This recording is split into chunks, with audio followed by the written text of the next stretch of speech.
Okay, guys. Where do I even start with last episode? Last episode, so much going on. Gosh. All in an hour. Like, it was just an hour I played, and there was so much going on. Okay, so let's do a little recap real quick. Kojiro, dead. Cut off his arm. Junpei kills him with fire. Gone. Okay, then we found out that Aoi is the Herald.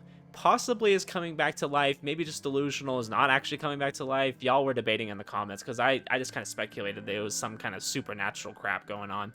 But we're not entirely sure. I'm not sure, at least. We're just going to have to wait and see. Because Aoi, of course, is just a completely different person than she first appears to be. That seems to be the case with a lot of people in this game. And it makes it very hard to follow along. I'll say that. I wouldn't...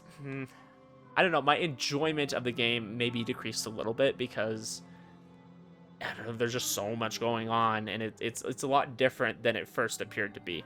Or maybe it was just how it was all along, and maybe I just didn't see that. But there's definitely some interesting things going on. I'm gonna have to wait and see. So I was wrong about the Herald being the detective. It was obviously Aoi. But yeah, I'm just wondering why it's taking the police so long. I mean, some of y'all said like the novel is becoming a little bit less believable. It's just like these super unbelievable things are happening. And I guess that's kind of why I may be liking it a little bit less. But I'm still liking enough to finish it. I still want to know what's happening. I'm just saying that there's certain elements to it that are being introduced that maybe I don't like as much as I originally did. So let's go ahead and keep playing. I hardly see without my glasses. Everything is blurry, foggy, lacking a solid outline. Colors bleed into other colors. Blue blends into purple, and yellow melds into brown. Doesn't help that I'm partially colorblind. Okay. Never had much luck telling red and green apart anyways. That really bothers me that the red was green and the green was red. Maybe that's the thing. Maybe we just were reading from her perspective all along. That's why the colors and words are just highlighted weirdly. Without my glasses, I'm practically blind, helpless. You're finally awake. Fucking skank. She spits at me and her filthy saliva drips down the side of my face. It's warm. I try to lash out at her only to find my arm has been bound to my side. I try to scream out, but my mouth is gagged and what I can only assume is a sock. I try to lunge forward, but I'm strapped tightly to the wooden chair I'm in. I can't believe this.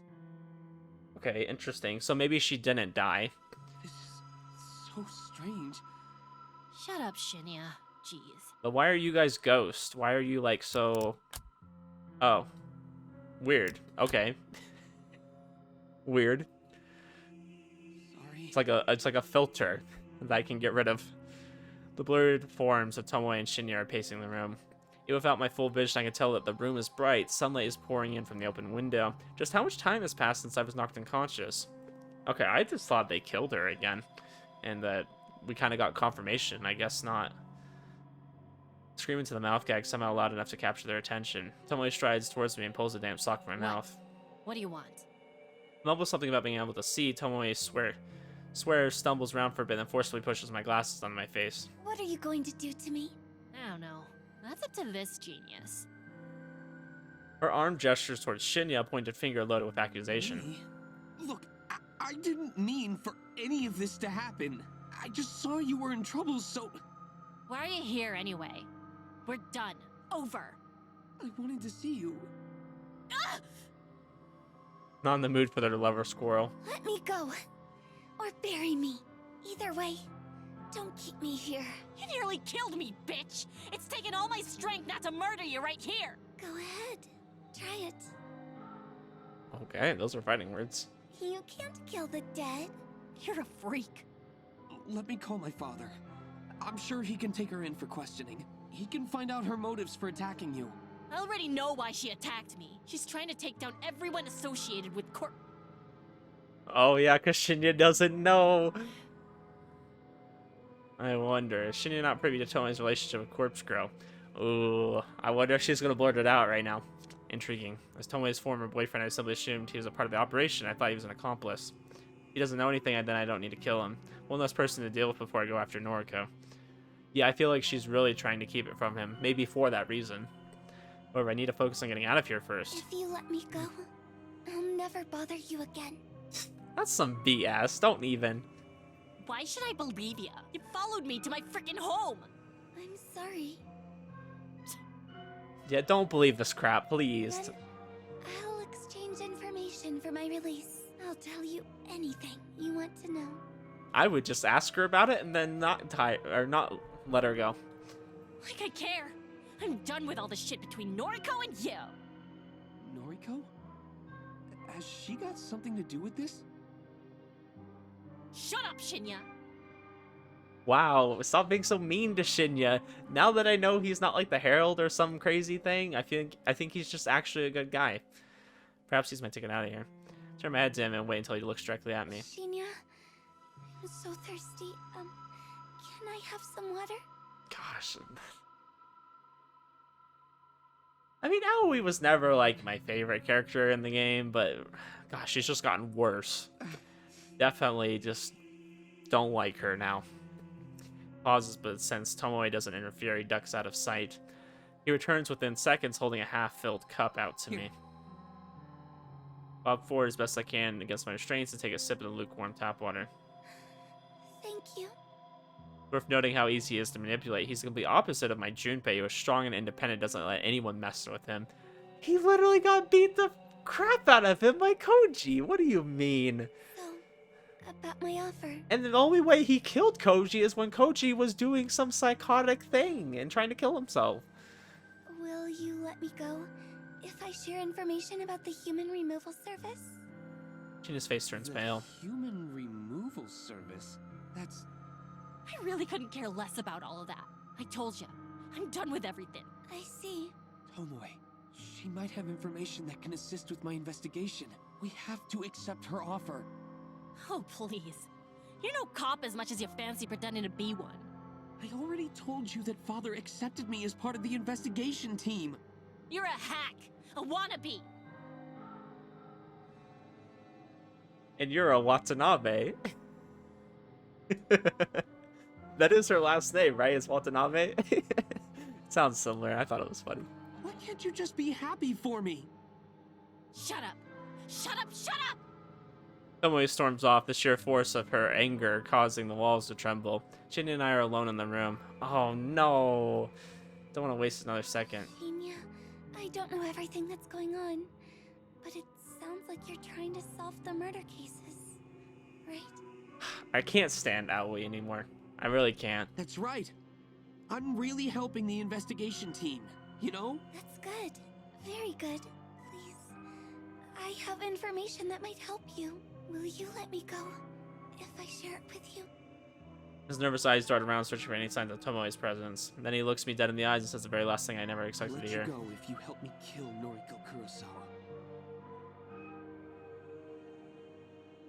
Frickin' Shinya, I just said that I thought you were turning into a nice guy. Why do you have to go and prove me wrong? Can't somebody in this game be a good person?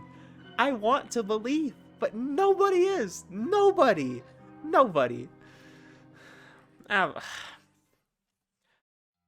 Freaking crap, man. This is your apartment? Oh, but... Aoi already wants to kill her, so... Why? Game, why? Yes. Please forgive me for intruding. Shinya bows politely and removes his shoes. He places them carefully in front of the doorstep and takes a stride forward. Takes a good look around before turning to You me. have a nice place. I wish you'd cut out the formalities. We're here to discuss serious business. He's acting like we're new coworkers or something. Walk over to the door and make sure it's fully closed to slide the deadbolt into place. The door is locked. Whisper this under my breath so Shinya can't hear me. The door is locked. Repeating phrases like this has become sort of a mantra. It helps me concentrate. When I'm about 90% sure the door is actually locked, I wander back to Shinya. It takes all my willpower to refrain from turning back and checking once more. Thankfully, Shinya distracts me from my inner Is turmoil. everything you told me true? I want to make sure I have all the facts straight. Yes, it's true. All of it. Truth intermingled with lies is still the truth, right? Sure. If you want to believe that, then that's not true, but... Looked out with Tomoe left the two of us alone in her apartment. If I had to explain things to her, I would have to give her inside information on the Human Removal Service's operations. Anything less could have clashed with her existing knowledge and caused her to doubt me. But since I only had to explain things to Shinya, I already determined that Shinya wasn't in the loop, so I concocted a convincing lie in order to secure his cooperation, and he bought it. Just want to get my head around it. Noriko Kurosawa is Corpse Girl. She's the one that was behind the initial string of murders across the city. She delivered photos and corpses to her victims in order to convince them that they would die soon. And that had the effect of causing people to kill themselves. Almost a self-fulfilling prophecy. All of this part is true, kind of. Shinya doesn't need to know that I acted behind the scenes and brought the victims low by my own hand, apparently. Those acts of violence almost seem like a distant memory now. I was so committed to aiding Noriko that I couldn't think of anything else.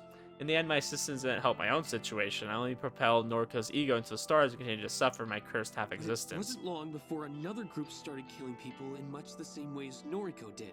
A group called the Human Removal Service. It killed hundreds, if not thousands of people in the past months. Again, all true so far. You were enslaved by Noriko? Forced against your will to infiltrate the Human Removal Service and bring them down from the inside? That's right.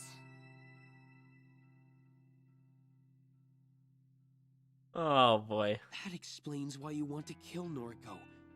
You want to be free from her. Even if it isn't exactly the legal thing to do. Since when did Shinya, like, since when was he willing to kill somebody? What kind of pedestal is this guy standing on? He specifically requested assistance to do the exact same thing. He wants Noriko dead, just like I do. If I remember correctly, you only managed to learn one important thing about the Human Removal Service, right? Yes. The group is made up of dozens of members. Dozens of people that all masquerade as the leader, known as the Herald. Huh. You're gonna play it that way, huh? There's no single person responsible for the murders. It's the joint effort of a large group, all striking across the city simultaneously. To be fair, this isn't totally unbelievable. And if this novel was a lot more believable than it is, that could actually be the case. Am I correct? But I'm assuming that's not true. I didn't mind sharing this tidbit of information with him. It does nothing to assist with his investigation. Oh, wait, is she saying that is true? Oh, okay. So really they are going with that. Okay, so she's not technically the only person. In wrapping the lie, it was Noriko's lackey, and a blanket of truth makes everything all the more convincing. Yes. That's right. Phew, okay. I think I understand everything. Thank you for your help. There's one thing I'm not entirely comfortable about. Shinya hasn't been forthcoming with his reasons for wanting Noriko dead. If I don't air the question, I feel like he will never address it. Can you tell me why you want to kill Noriko? He tries to back away from the question by twiddling his thumbs, pretending to examine the nearby wall. Shinya, I need to know. Otherwise, how can I trust you? It's a word that always made me laugh. How can I trust anybody? I couldn't even trust my own parents, the people who swore to raise and protect me. My mother hit me when I misbehaved, when I overslept by 5 minutes or raised my voice ever so slightly. I was a child. How could I ever trust her to not lash out at me? My father, how could I ever trust him after he killed me? And Noriko. Noriko was the one friend I opened up to, the one person who knew all about my struggles. She betrayed me. She kept her perfect life out of reach. What perfect life? There was no perfect life with Noriko, guys. No perfect life. When I asked her to share her life with me, she completely misinterpreted it. She told me she loved me, told me she wanted to be with me. She wanted to shower me with gifts, hold my hand, be intimate with me. She wanted to be my girlfriend, but how could I ever be intimate with her after what I went through? She didn't understand me. She didn't understand that I wanted to be her, not be with her. She wouldn't trade lives with me, so how could I ever trust her? How could I trust her when she said she loved me, but wasn't willing to make a sacrifice to make me happy? Everyone is full of crap, and I'll never trust anybody again. Junpei spends every day trying to prove his love to me. He assists me with my compulsive behavior, he helps me do my shopping, helps me keep my apartment neat and tidy. Do I trust him? No. I know what he wants from me. He's no better than Noriko. He's willing to jump through hoops for me in hopes that he'll eventually conquer my flesh. Whenever he tries to help out with my compulsions, I don't have full faith in him. He takes it upon himself to complete my checklist of rituals in order to spare me the stress, but more often than not, I still have to go ahead and double check everything just to make sure he didn't screw anything up. Even if I can't trust him with that, then I know I'll never be able to trust another soul with anything. Looking at Shinya now, pacing nervously around my apartment, I decide not to put any stock into what he says next. There's no way in hell that I'll believe whatever comes out of his mouth. Noriko is my friend, but my father, Chief Detective Fujikawa, in case you didn't know, has declared her the prime suspect of our investigation. Okay, interesting. So they have narrowed it down to her. Thing is, Father isn't the most lenient person, and he's been cracking under stress lately. If he finds Noriko, if he arrests her, There will be no trial. She'll simply get life behind bars. Guaranteed. I feel like everybody's entitled to a trial, no matter how clear the evidence is. Shinya hangs his head and I hear a quiet sob. Is that our country's idea of justice? She doesn't deserve anything less than death for her crimes. Letting her live safely behind bars isn't a punishment. It's an act of mercy. Yeah, but I feel like some people do deserve mercy. I want to ensure Noriko receives true justice. Fitting judgment for the lives she destroyed. What he's saying just doesn't add up. How does he know she won't receive the death penalty? It's true that's not a common punishment, but it is still legal in this country, especially so for cases of mass murder. Does Shinya have information that I don't? I need to find her.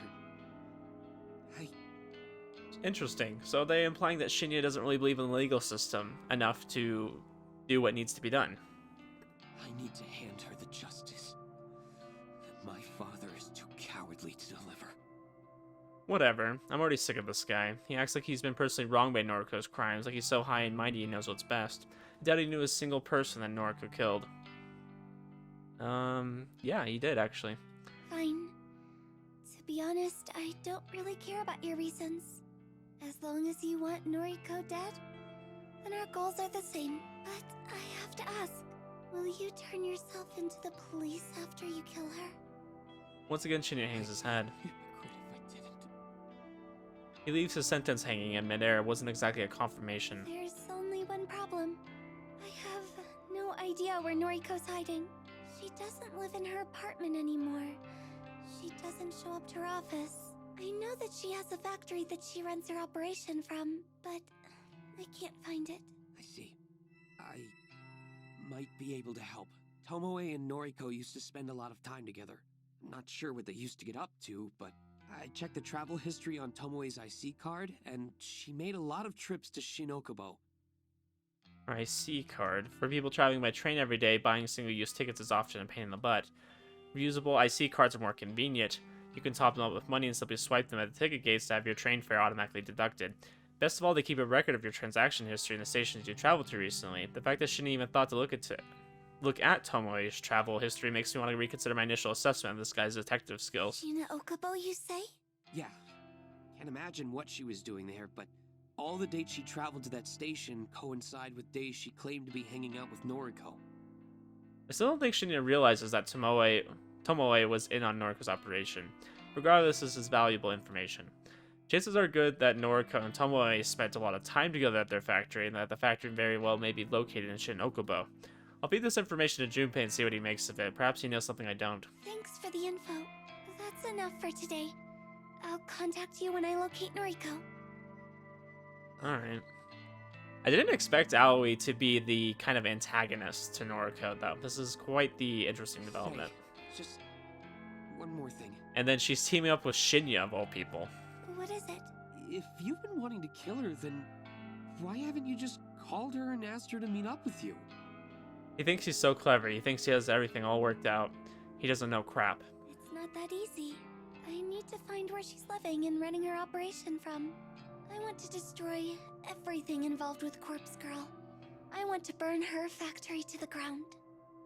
More lies, lies on top of lies. The truth of the matter is that Noriko knows perfectly well my intentions for her, even if she temporarily forgets it during moments of delirium. She would never agree to meet up with me, not now. Things were different not so long ago, but I missed that opportunity. Noriko worked out my position in the human removal service. She figured out that I'm the Herald, the one responsible for slicing and dicing. She doesn't know that there's more than one Herald, but that's irrelevant. And she doesn't know that I'm responsible for the massive bodies littered across Tokyo thanks to Corpse Girl's website. However, as long as she knows I'm a threat, she'll never agree to meet with me. How she came to that conclusion that I'm the enemy is beyond me. She's a sharp person despite teetering on the edge of a total breakdown. Doesn't matter, the point is I can simply call and meet up with her. Besides, I actually do want to locate the factory just as much as I want to locate her. The factory is where I'll plant myself, it's where I'll start my life anew. It's where I'll grow and blossom into the new Corpse Girl, once I've taken over Noriko's identity. Shinya is contemplating my answer, it seems good enough for him. Fair enough. You want to see Corpse Girl completely and utterly defeated. I get that. That's your idea of justice. Sure. Agreeing of him will make this ordeal of a conversation end quicker. I'm going to get some rest. So... Okay. I understand. I'll take my leave. Call me when you locate Noriko, okay? yes. Farewell then.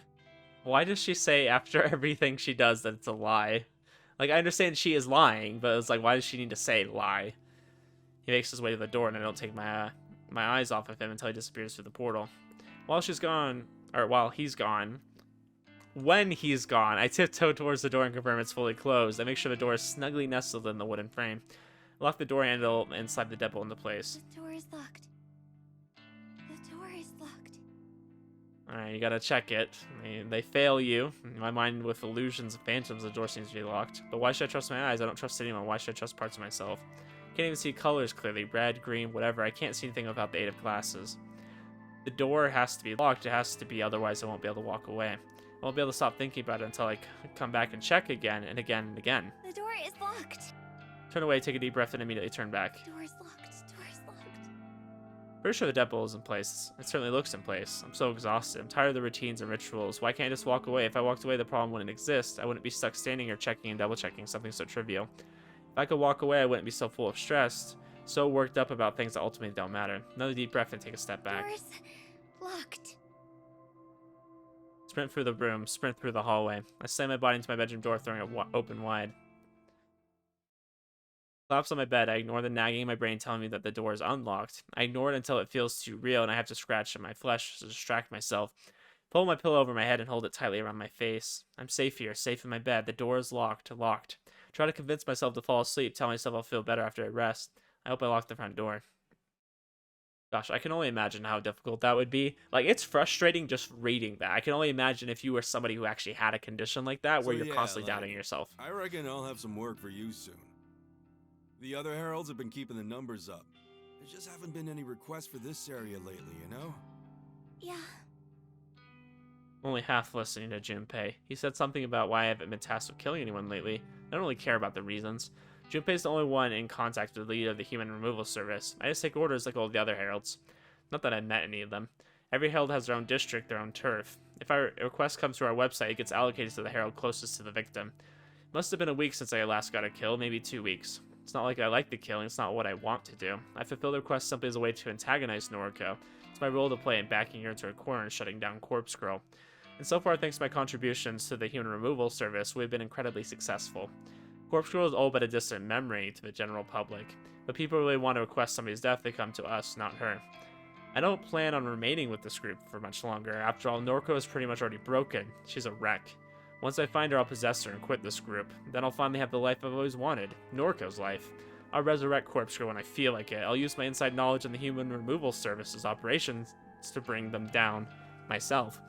After that, I'll be able to spend my days in peace, living free of fear, finally comfortable in being the girl I want to be.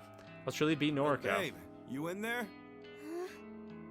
Suppose I drifted too far away. I rub my eyes, look at Junpei, and flash at my sweetest fake smile. I'm okay. Sorry, honey bear. I'm very tired. Interesting. So she's lying even to him. Like, she's just on her own in life. Oh, don't sweat it. You want me to grab you a cup of coffee? That would be lovely. You always know how to make me feel better. Of course. I'm on it, babe. You wait right there. Junpei stomps away and heads behind the bar, leaving me alone in this empty section of the cafe. I take a seat at one of the cardboard boxes lining the wall. The box is solid thanks to being packed full of various canned drinks. The main cafe belongs to us in the early hours of the morning. The place doesn't open until noon, so there's no one here this early. I have my own keys these days, regardless of whether or not I'm supposed to. Junpei suggested we use the place as a makeshift base of operations after I decided I was going to continue working here. That was some time ago. Originally, I truly had planned to quit. I was going to work with Noriko. My manager at the time used to drive me insane. I couldn't wait to get away. But after I killed him, things here weren't so bad. Okay, so we have confirmation she killed him. I figured he had passed, but yeah, I guess now we know Aoi's crazy. That doesn't surprise me too much. He doesn't pressure me to work shifts I don't want to. He doesn't let customers take advantage of the staff. Neither the new manager nor the other staff members care that Junpei and I meet up down here. It's not like we leave any incriminating evidence behind either. Simply an easy place for us to meet up and talk since Junpei lives so far away from me. The added benefit is that we have access to cheap drinks and food thanks to my employee discount, so hanging out here is actually quite pleasant. I'll wait for a while longer for Junpei to return. I could really use a coffee right now. His return is heralded by the thump of heavy feet against the tiled floor. Got you, fam. Got you, fam. Junpei sidles up to me and hands me my favorite drink, a tall iced coffee with an extra espresso shot and a dollop of ice cream. Oh, you're the best, baby. Yeah, Oh, I know sorry, it. I did that. I was supposed to think that, not do it. Just gross.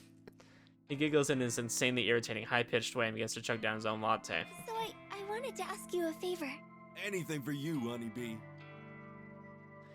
A tuft of milky foam sits on top of his lip, and I have to hold myself back from stabbing him in the face. Gosh, okay. She's even aggressive to him. Noriko apparently spent a lot of time in Shin Okubo with her accomplice Tomoe.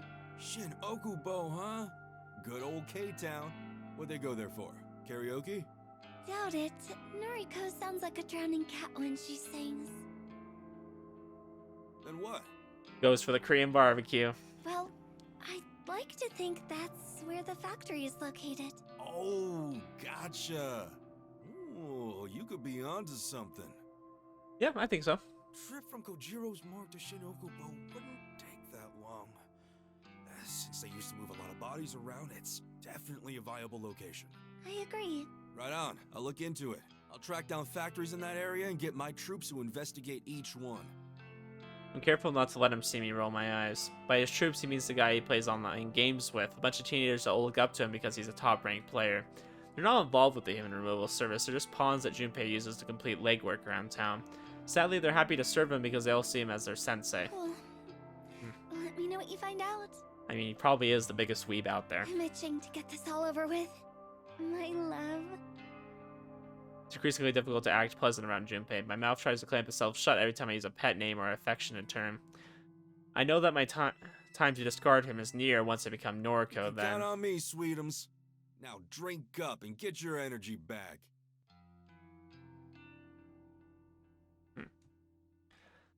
Take a sip of my iced coffee and can nearly taste it. Because my tongue is dead, the food and drinks I consume need to be extra strong or sweet for me to have a chance of enjoying the flavor.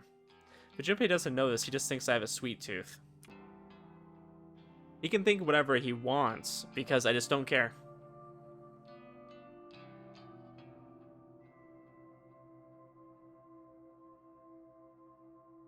So we're on Thursday morning, September 24th. Message from Junpei arrives while I'm lying in the fetal position on my couch. Junpei, free Wi-Fi. Hey cutie, the guys checked out a bunch of factories yesterday, got the location, hit HMU. Hit me up, right? Okay. I have to read the message twice just to be sure my eyes aren't deceiving me like usual. Does he truly have the location I've been looking for? He's taking a calming breath. I don't want to jump to conclusions, especially with something involving Junpei. He has a tendency to exaggerate and may just be trying to get me excited about some useless information. Send him a short reply requesting the info. I instantly receive a thumbs up emote and the text box changes to an animated as Junpei composes his follow-up message. The wait is agonizing. If Junpei pulls through for me right here, I might finally learn Noriko's location. If it all pans out, then everything could be over by tonight. It's hard not to get excited about the prospect. It's hard not to get ahead of myself. I could leave my death behind and never look back. I could become Noriko and live the happy life she's been keeping to herself all these years. The message finally arrives on my screen. It's an address, not that I expected anything else. A street name and a factory number in the Shin Okubo area. One more message from Junpei comes through. My guys saw a chick matching Noriko's description inside the factory. They thought she was a zombie. Ha, go check it. This is it. As long as this information is solid, I've located Noriko's factory.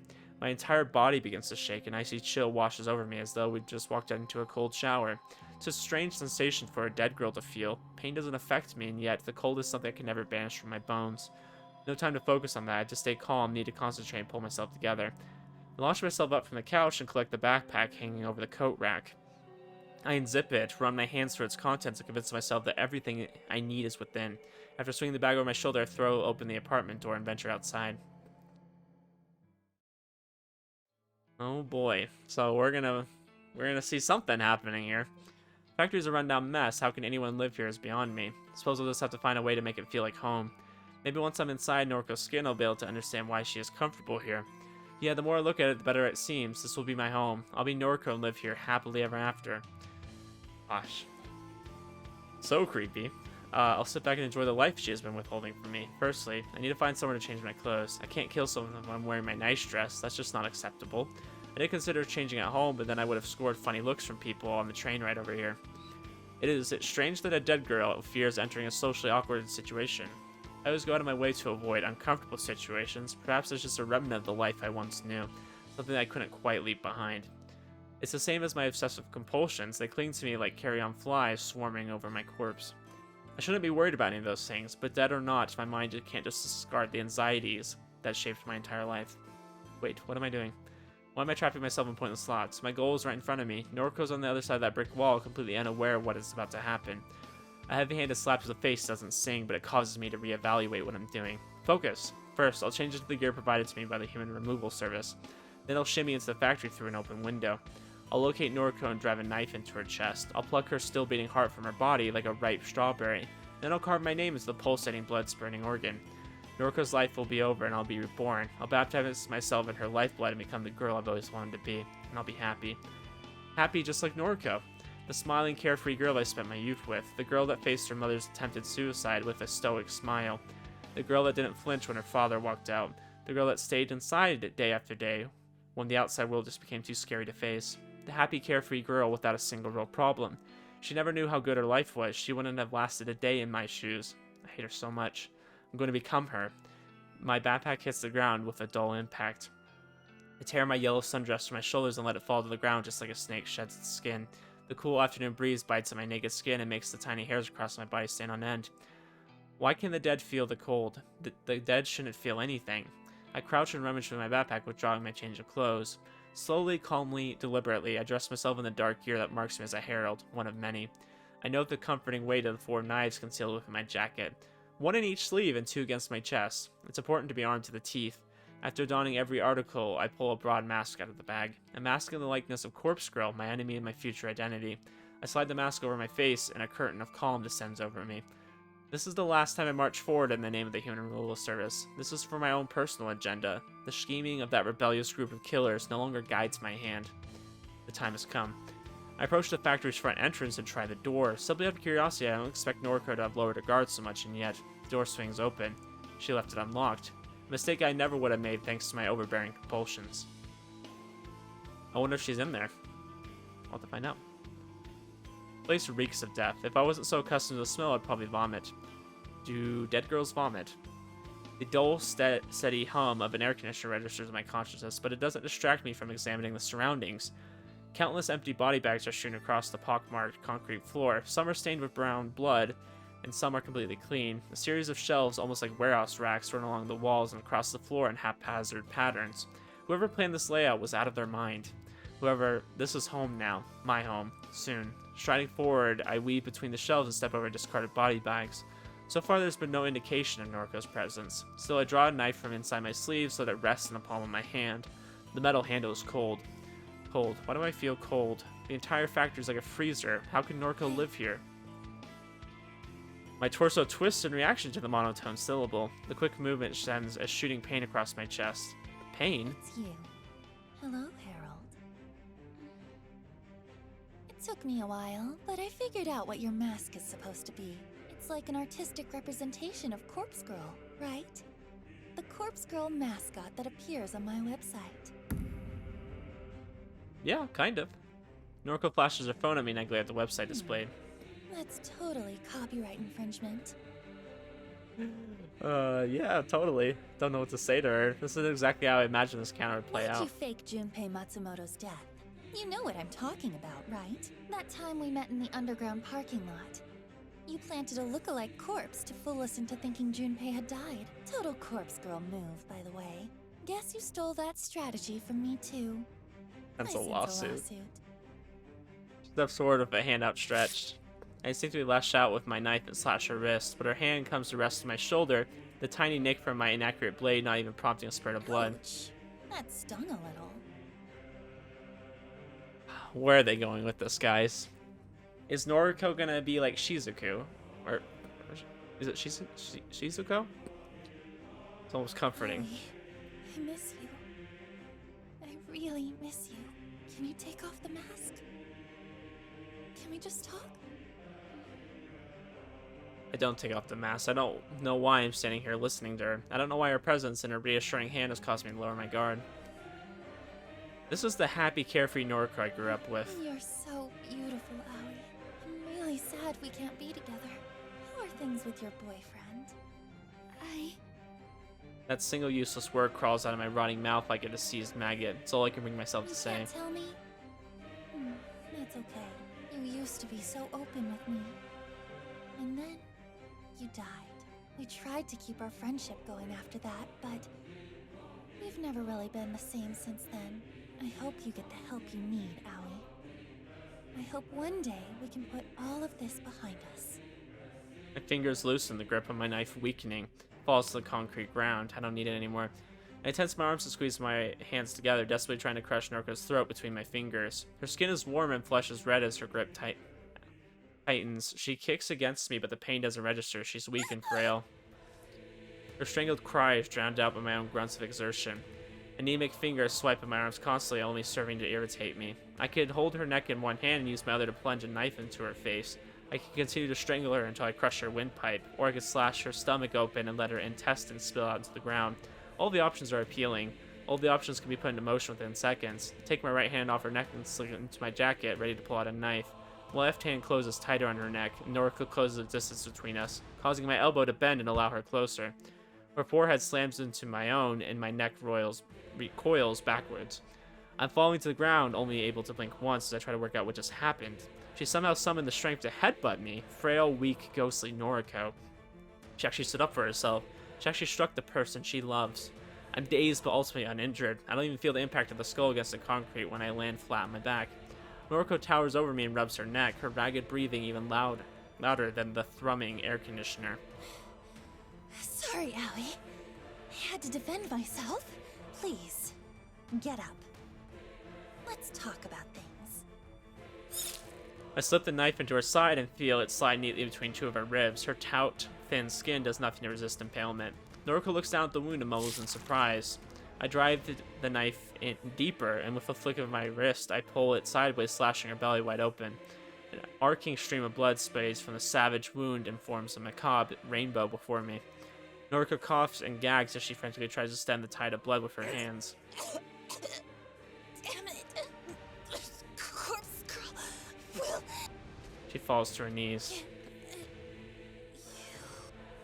Her empty threat falls with her, and her face slams in the concrete. Noriko Kurosawa is dead. Guys, where is this going? I don't know. She's saying Corpse Girl's a separate person, so who's Corpse Girl then? Using the very same knife to slash her open, I cut along the seams of my jacket and skirt. I strip myself down with the blade until I'm standing cold and naked in the factory. It doesn't take long to strip Noriko down as well, but I'm extra careful with her clothes, and I don't use the knife this time. I simply pull her dress up and over until it slides free from her motionless body. I hold the dress up against me, letting it press against my own form. I look down and admire the sight of myself, imagining what I'll look like when I wear it. I can finally become Noriko. I can wear her clothes, live in her factory, talk to her friends, work at her office. I can do all those things she loved to do, all the things that made her happy. I slip the dress over my head and force my arms through the sleeves. It's a little long, but overall it fits me nicely. I'm Noriko Kurosawa. No, you're crazy. That's what you are. Okay. Final act. Well, okay then. When Mother killed herself, she didn't die. Well, she died, but not really. It's a funny thought. Everything that she was, everything that made her Asuna Kurosawa, left this planet on that day. Her body remained, but her soul had departed. She got sent away to a care facility, and I didn't see her very often after that. On the rare occasions I visited her, I would always notice that her eyes no longer looked like mine. I hate for her for what she did to our family. Yuriko and I were only children at the time, but Mother hung up herself from the ceiling and made us watch. She encouraged us to kick the chair out from underneath her. We didn't understand what she was doing. She told us it was a game. So we kicked the chair and we laughed, and Mother laughed and her neck snapped and she stopped laughing. And that light in her eyes I once shared with her was extinguished instantly. Okay. Yuriko screamed and I screamed. Mother just wouldn't move and we couldn't get her down from the ceiling, and eventually Yuriko remembered how to call for an ambulance and the paramedics arrived and we were taken away. After that I was completely screwed up, because you don't just walk away from something like that and act like nothing happened. I spent years trying to force the painful memories of an attempted suicide out of my mind, but I didn't exactly cope with it very well. How could I? I became terrified of the world and became used to locking myself inside and wasting away. Yuriko dealt with it a little bit better than me. I can't say her rebellious behavior was the right way to cope, but it had to be healthier than staying inside for weeks at a time. By the time I reached senior high school, I think I mostly had gotten past everything. The vision of Mother hanging from the ceiling in front of me didn't haunt my dreams. The sound of our laughter, intermingled with screaming, didn't always ring in my ears. Aoi helped me through a lot of it. She shared all of her problems with me and made it feel a lot better, like maybe my life wasn't so bad. Aoi's life was kind of messed up. Her father was arrested for various crimes and didn't spend much time in her life. When we were about to get ready to graduate, he came back to town and violently attacked her. She called me and told me that he killed her. But she killed him too, so it was all going to be okay. Her words, not mine. Never understood what she meant when she said she was dead. I think graduating put some distance between us, so I never truly tried to figure out her words. My own problems came back to haunt me once I moved out of home. Became completely distracted and almost forgot about Aoi. The apartment I moved into. I should have known that the smell of mold wasn't normal. Okay, so y'all speculated about this part, that she found Shizuko's body. So here you go. Should have just walked away and found somewhere else to live. But that apartment, I suppose that's where I started to lose control of my life. That's exactly the reason why I needed to return there. I mean, is who's returning there, though? She's just calling herself Noriko now, but she's clearly not. Looks the same as always. Not looking forward to climbing the rest of the stairs up to the apartment. I can hardly walk at all even on flat ground, but I have to do this. I can't let stitches and bandages and painkillers distract me from getting inside. I don't know how long I was in the hospital for. None of my personal effects were with me when I woke up. I had no phone, no purse, no handbag. The doctors monitored me for a few days and let me go, even though I told them I had nowhere to return to. They just threw me out into the street. They couldn't even tell me what happened to the girl who attacked me. They had no idea if she was arrested or not. I have a feeling she's still out there. Gosh, I'm so lost. But she still has her clothes. She's still wearing the same thing she always does. Regardless, I'm here now. My wound is apparently on the mend, and I don't have any signs of infection. All I have to do is focus on the ascent in front of me. Each step I climb is more difficult to conquer than the last. Each time I raise my leg, I experience a tearing, searing agony along this length of my stomach. More than once I have to stop and check that my stitches haven't torn wide open. When I'm sure my flesh is more or less intact, I continue scaling the mountain. My head throbs and beads of sweat drip down my face. When I hit the landing on the level below my own apartment, I spy a familiar face. Noriko? Momo Ogawa, the daughter of Kenji Ogawa, the man I framed in order to retain my Hey, innocence. Momo. Her panicked cries and the reaction I was suspecting. Her father's exiting their apartment just as Momo cries out. He does a double take before glaring at me. Surprised to see you here. Can't quite get a grasp of his tone. Is he happy to see me or angry? Probably angry. Well, I'm assuming that the police let him go fairly quickly. After all, he's here at home and not rotting in a cell.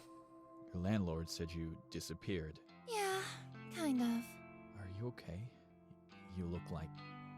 His gaze turns to the hospital tags adorning my wrists and the package of spare bandages I slung over my shoulder. You know, you disappeared right around the time the police... Huh? Forget it. It's nothing. I have a bad feeling that he's beginning to piece something together. If he works out that I'm behind his false arrest, Sorry, I should go. Yeah. Come on, Momo. Bye-bye, Noriko! Bye, Momo. The girl waves excitedly as her father leads her downstairs. I should feel relieved that he's safe, but honestly I just feel guilty. My actions, Corpse Girl's actions, put a lot of strain on that little family. I have to keep going. The last flight of stairs is torture on my battered body, but I persevere and reach the front door of my apartment. It's at this moment that I remember I don't have any keys to get in. Crap. Out of desperation, I try turning the handle and the door opens. Either I left the place unlocked or the landlord has been inside and forgot to lock up. I'm just thankful I can keep moving forward. The curtains are open, bathing the living area in a soft light. Home.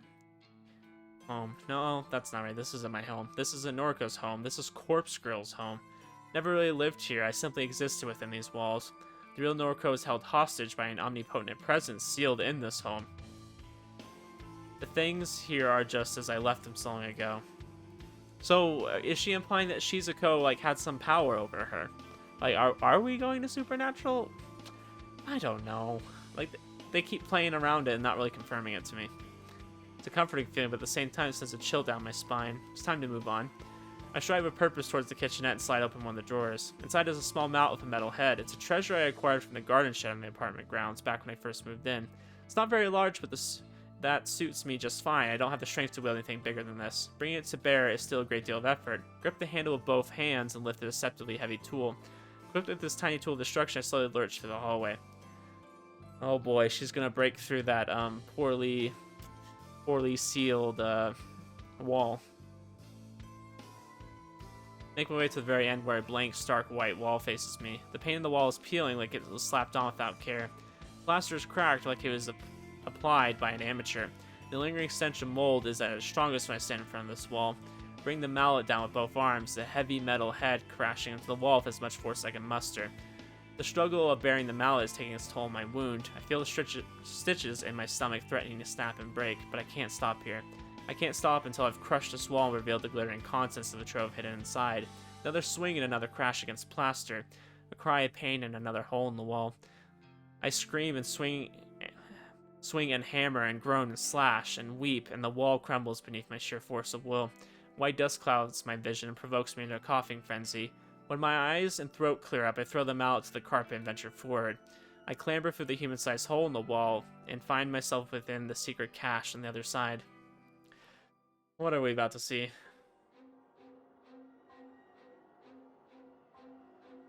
Yeah, that's a corpse.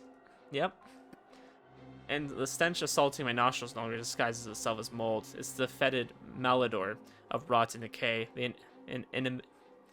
inimitable trademark of a decomposing corpse. I spent so long fooling myself into believing it was nothing concerning. I spent so long pretending that a corpse did not live within the walls of this apartment. The truth is, this corpse pinned to the wall is the root of all evil. It's an infinite fount of misery and despair and malice and death and hatred. This is Corpse Grill. Hello, old friend. The corpse does not reply. They call it a corpse. It is no longer entirely accurate. It's become little more than a skeleton, an osseous edifice, a macabre tribute to an unyielding sands of time. Bone and flesh and hair and fabric blend and intertwine and meld together to form a sickening representation of human beauty. I used to think this body was pure perfection, back when the corpse was more or less intact. It was the image of a gorgeous, vibrant young woman. I aspired to become just as beautiful, slender, elegant, graceful, with pale skin and dark eyes. Looking at her now, it's clear to see I was deceived. The form before me is not beautiful. It's revolting. I shaped myself in the image of death, truly believing I was transcending mortal beauty. This corpse controlled me for so long. The corpse manipulated me and made me want to become just like it. Somewhere along the way, my own identity began to dissolve, and I started to believe that I'd become this rotting carcass, this pallid bag of flesh. So I'm really confused. Like, did she know this was in here the whole time? Has she seen it? Was she the one that patched it up? I'm not sure. The spell had been broken. I don't know if it's because of my near-death experience or the clarity of mind inspired by an intoxicating cocktail of painkillers, but no longer want to associate myself with Corpse Grill. I want to be myself, just Noriko. No longer want to kill in the name of the blasphemous effigy. Corpse Girl, I found you here, trapped in this storage closet, just over a year ago. Okay, so interesting. This was a closet, and then it got plastered over. And you stole my life from me. Looking at her now, I can't help but wonder what the hell went through my mind when I let her possess me. Why did discovering this corpse have such a profound, lasting effect on my psyche? Shut my eyes as a wave of dizziness threatens to overcome me. Staggering in the near darkness, I struggled to regain my balance. I had blocked out the memory of discovering this corpse for so long I refused to acknowledge it ever happened. But the crystallized fragments of forgotten memory have finally breached the surface of my consciousness. I can finally recall the event thanks to the clarity brought about in my current state of mind. Huh. It happened several days after I moved into this apartment. The musty smell of mold lured me to the wall at the end of the corridor. The wall had been hastily patched up and covered with plaster and paint. Okay, so yes, it sounds like Koji was the one that plastered it up, and then she probably discovered it and replastered it. I wonder about the source of the smell. I figured it might be a leak, a busted pipe that needed repair. Instead of calling upon the landlord for assistance, I took matters in my own hands. Perhaps I was inspired by newfound independence. I'd just become a free young woman living on my own for the first time. Perhaps I was just stupid. So you just freaking tore down a wall in your apartment. Okay. Yeah, that's normal, yep. Found Corpse Girl in that moment I fell to my knees. Someone had hung this corpse upon the wall and decorated the storage room with books and photographs. The sight of the dead woman bearing on me instantly unearthed the buried memories of my mother's attempted suicide. The pain and despair that I had repressed for so long had found its way out of my mouth and formed an unholy scream. I think the fear of that discovery and the subsequent revival of my subdued memories caused me to slip in and out of consciousness. I was paralyzed by fear and my entire body was racked with pain. Looking back now, I feel like I must have spent days lying in a heap on the floor of the storage closet. Days spent within a dreary haze of dread and depression and distress. Days spent at the feet of that hanging corpse, that form I began to look up to and idolize. Days spent in a lull, a fever dream, surrounded by photographs on the wall of a manor of corpses. Days and days of my soul and identity slipping between my fingers. Something must have eventually cracked inside me because I remember getting to my feet and repairing the wall. I don't know how I did it, but I patched up and painted it over and vacuumed up all the dust and debris from the carpet. And then the memory of the entire incident just vanished from my mind. The only relic I retrieved from that storage space was a single book, a heavy tome that must have tumbled out of the closet during my delirium. Oh. Interesting. So I'm surprised Koji didn't, recognize the book. Or maybe he did.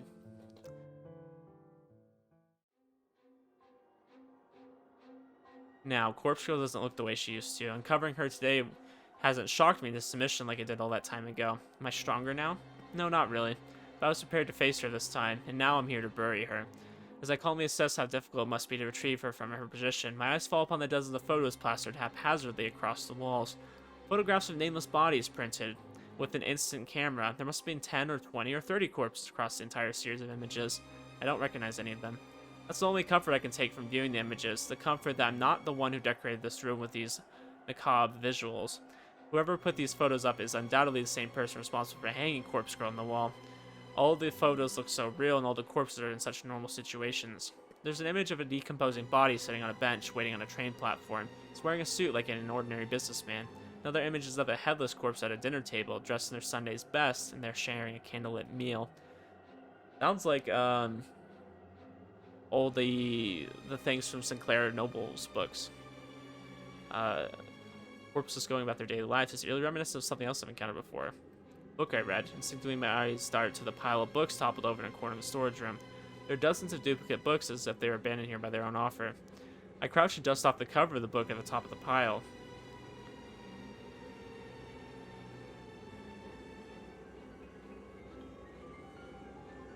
I wonder, Oh. Yeah. Do you guys think that Kojiro is Nobel Sinclair? Now that I think about it, it could be. Could be. I don't know.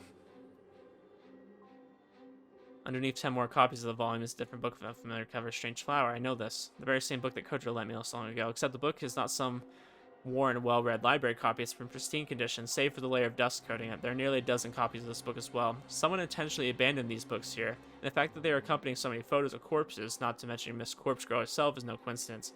These books and photos, as well as a copy of Fassé photography I found here so long ago. All of this has somehow embedded itself in my consciousness and inspired me to start Corpse Girl's website. I'm sure of it. This room, this cursed room, ruined my life and corrupted my mind. And I have to wonder if somebody planned it all. Did somebody leave all these things here in order to break whoever entered? It's probably a far-fetched concept, but I'm desperate to place the blame on somebody, anybody but myself. Enough. A light slap to the face snaps me out of my inner ramblings. It's time to bury Corpse Girl and put this light behind me once and for all. Can't really atone for the things I've done this last year. Hell, I don't even feel like I really need to atone. It's not guilt that's eating me up inside. At the very least, I can move on. Carefully remove the restraints tying Corpse Girl to the wall and feel the weight of her rotted body collapse against my own frail form. Her head leans against my shoulder, and for a brief moment I pause and let her rest against me. I run a hand through what's left of her hair. She's been through a lot. We both have. We're both Corpse Girl. Well, we both used to be. Now we're just empty husks with no purpose. If we're not Corpse Girl, we'll probably be forgotten, lost to time and memory. For once in my life, I'm looking forward to being forgotten. Wow. Okay. Oh, we got an ending. So this is ending C, Hell. Interesting. Okay. Good morning. Sorry I'm late. Oh my gosh, what is going on here, guys? Make a quick apologetic bow to my coworkers before heading over to my desk. No one seems to be bothered about my tardiness. A few people offer a raised eyebrow, but they quickly return to their own work. Take a seat at my workstation, switch my computer on. It whirs to life as I organize my belongings. From my handbag, I retrieved some key items. First is my canned coffee, still cold thanks to convenience store's powerful refrigeration. Second is my headphones. I can't complete a day of tedious data entry without listening to music. Last but not least is my phone. The screen is a little cracked and protective case has seen better days, but it's invaluable to me. Something feels slightly off as I look at my screen. There's a nagging feeling in my mind, some small voice telling me that this isn't my phone, but I know it's mine. The familiar red case, the spiderweb fractures itching across the glass. It's my phone, no doubt about it. Pushing the strange thoughts from my mind, I turn my attention to my computer. It doesn't take long to read over the day's list of tasks. I'll continue what I started yesterday. Easy. Noriko? It started by the sudden vocalization of my name. I don't know why people call me by my name every day. Don't they? Hello, Fujikawa. Is nobody gonna question this? Nobody. Shinya Fujikawa is standing at my desk, scratching his cheek awkwardly. I get the feeling he wants to approach the topic of conversation that makes him nervous. I wanted to apologize.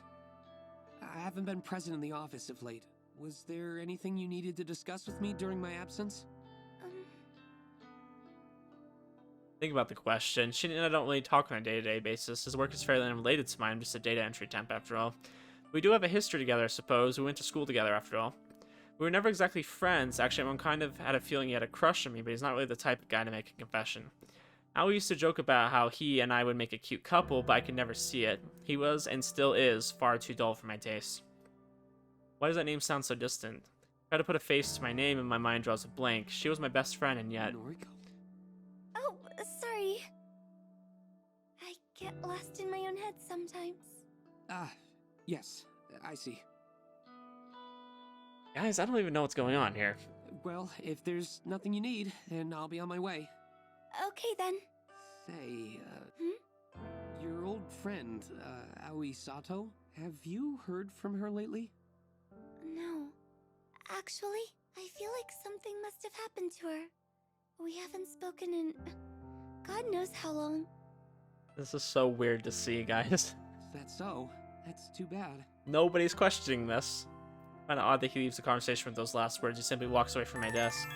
My phone cries out, the unfamiliar ringtone, one that I never selected, splits my head wide open and prompts my brain to spill out between the cracks in my skull. Squeeze the sludgy gray matter back into my head and blink a few times and realize my brain is not actually leaking, just a trick of light. I struggle to maintain eye contact with the screen. The caller ID flashes across, identifying the caller as Noriko. Me, my own name, myself, Noriko is calling me. I'm calling myself. Dull ache still throbs within my head as though it has been recently emptied. Answer the call. Hello? I hear a sharp inhalation of breath, and then the call cuts out. It takes a few seconds for me to realize I'm crying. Shinya is at my side, his arm around my shoulders, and within seconds the rest of my coworkers are staring down at me. I'm on the floor, my face nestles within the plush office carpet. I don't know how I got here. I'm supposed to be stoic, unflinching. It's my ideology, my entire identity. So much for stoic, unflinching Noriko. Remember stoic, unflinching Noriko? We're back to this. This game is just... This is just my head. It's just my brain. It's just all... I don't know. Just like her brain, apparently. Hers is all mush. Maybe if I just close my eyes, I can make everything return to normal and start to stay over again.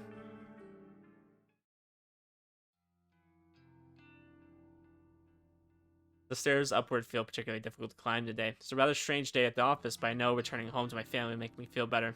Shinya took me to the train station and waited until I boarded my train. It was really sweet of him. Are you dating? What? Like, what's going on with that? I don't fully recall the things he said to me. He might have mentioned something about needing to return to the office anymore. Maybe all my work here is completed. My head is still a bit fuzzy. I'll sift through the details after a hot shower later tonight. Since the sun is beginning to go down, I think the others should be home by now. Yuriko is probably relaxing on the sofa, and Mother should definitely be there, since she doesn't leave the apartment these days. I unlock the door to the apartment and wander inside.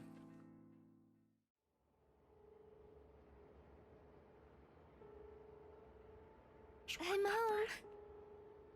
Stepping through the open door is a comforting feeling. It's good to return after a long day of work. There you are. Good evening, big sis. Good evening, Mom. Yuriko offers me a warm smile. Yeah, I'm sure. She's changed a lot recently. Her foul, rebellious attitude disappeared when she moved in. Maybe she just simply wanted our family to be reunited again. Maybe her delinquency was all just an act, a way of trying to deny what she really wanted, to simply return home. Mother, on the other hand, doesn't really regard my entrance, but that's nothing to be concerned about. She's always distant and aloof. Shall we order in tonight? I'm thinking some pizza would be delicious. Yuriko nods. The act causes a small clump of her hair to detach and flutter to the floor. Looking forward to a quiet night in with family and some pizza. I never had the opportunity to enjoy these moments when I was growing up. In these days, I was simply grateful for the nights I could go to bed without a new bruise or gash to cover up. Mother used to kick me and slap me, but hang on. I look at her now, slumped on the couch, completely lost in her own world. That's not the mother that used to abuse me. That's not the mother that was married to my father. And Yuriko never used to stand up for me, but that's because... Yuriko was never there when I was growing up. Where was she? I shut my eyes to try to sift through the confusing fragments of memories swirling within my mind. She's not my mother, this woman before me. She's Noriko's mother, that's it. That's how I know her. Wait, of course she's my mother. I'm Noriko, duh. How could I forget something so simple? Yeah, crazy. Yuriko was there when I was growing up. The reason she never stood up for me was because no one ever abused me. God, I don't know why I got so confused and frazzled like this sometimes. I smile at my loving family and clap my hands together. Okay, I'm going to order dinner. Is everyone happy with barbecue pizza? Yuriko nods and Mother lets out a quiet snore of approval. Whip my phone up to eye level and open a food delivery app. Notice that the battery only has 8% left. I should charge it up before it dies on me. I keep a charger here in the living room, so it only takes a second to waltz over to the wall socket. So I lean down to grab the charger to see another phone is already plugged in. Another phone? The case is blue, but the screen doesn't have a trace of damage on it. Whose phone is this? I nervously tap the screen and see a list of noise notifications. There are a lot of messages from someone named Junpei. Junpei, it's a name that doesn't ring a bell. Check to see if the phone is unlocked by pressing my thumb against the home button. Strange enough, my fingerprint unlocks the phone instantly. My fingerprint? This isn't my phone. This can't be my phone. Messages from Junpei all open in quick succession. Babe, good news. Waiting for you. Coffee today? Are you mad at me? Talk to me, my whittled cherry blossom. Miss you. Did I do something wrong? That splitting sensation inside my skull returns as my eyes devour the contents of a never-ending string of messages. I feel like I know this person, but I can't picture a face. I can't picture any scenario in which we have ever met or spent time together. Why does he speak to me in such a familiar way? Wait, he's not speaking to me. Of course, this isn't my phone, so these messages were never intended for me. Throw the phone back aside, happy to have been broken free of my concern. It doesn't matter who the phone belongs to. It's not mine, so I don't have to deal with it. Plug my own phone in the charger and feel relieved as I watch the battery icon slowly fill up. Mom, Yuriko, I'm going to go take a shower while my phone charges. I'll order dinner after that. I promise. Thank you for being patient. For the first time in a while, Mother actively responds to my voice.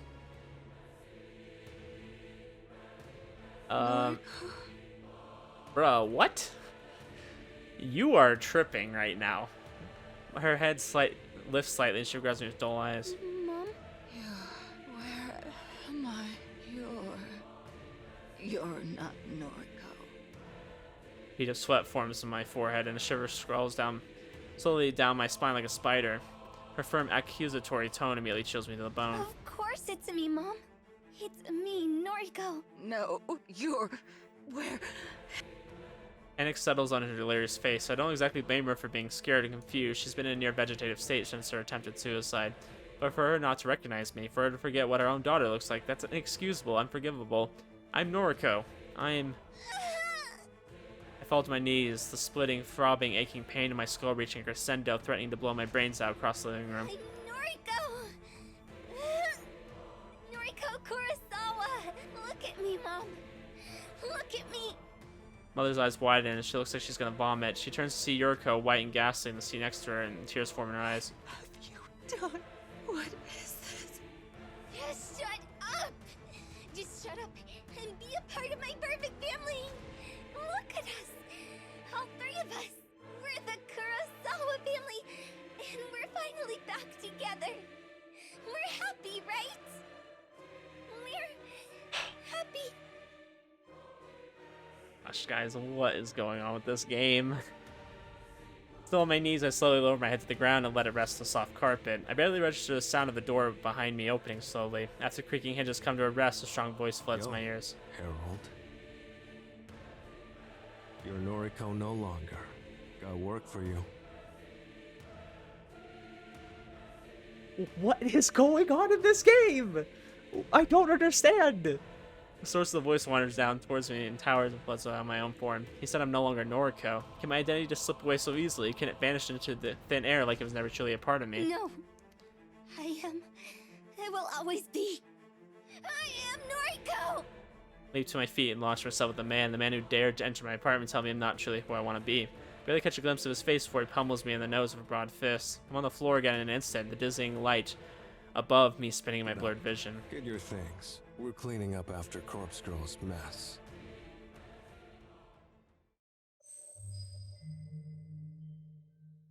Gosh, what the frick? I'm getting a lot of achievements. That's nice. So what even is this ending, guys? Book is almost warm in my hand. It's a pristine volume fresh off the printing press.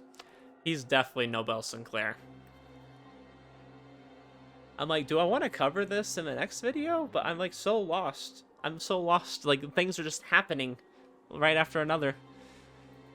Paperback, though, I would have preferred hardback. Been a while since I last published a book, years. The few fans I probably had thought I disappeared off the face of the planet. I did in a way. Not my fault. Death is death. Nobel Sinclair died in a fire inside his family home. This was long ago. Even though my name burned to ash, my body survived. Had to pick up a new name after that. Can't wander this planet without one. This body went on living for quite a while with the new name. I even grew to like it. Then the strangest thing happened. Another fire inside a morgue this time. The new name went up in flames. My body survived. Again? Fate? Don't know. Felt a little bit lost after that. Felt like a bit unlike anybody. I decided to pick the old name back up, dusted it off, pinned it on my chest. Nobel Sinclair, it always suited me. Mother gave it to me after all. This time, I didn't want to completely disregard my existence. The time spent as another man. Too much happened. I've got too much to tell, too many tales to keep to myself. So this new book tells the entire story from start to end.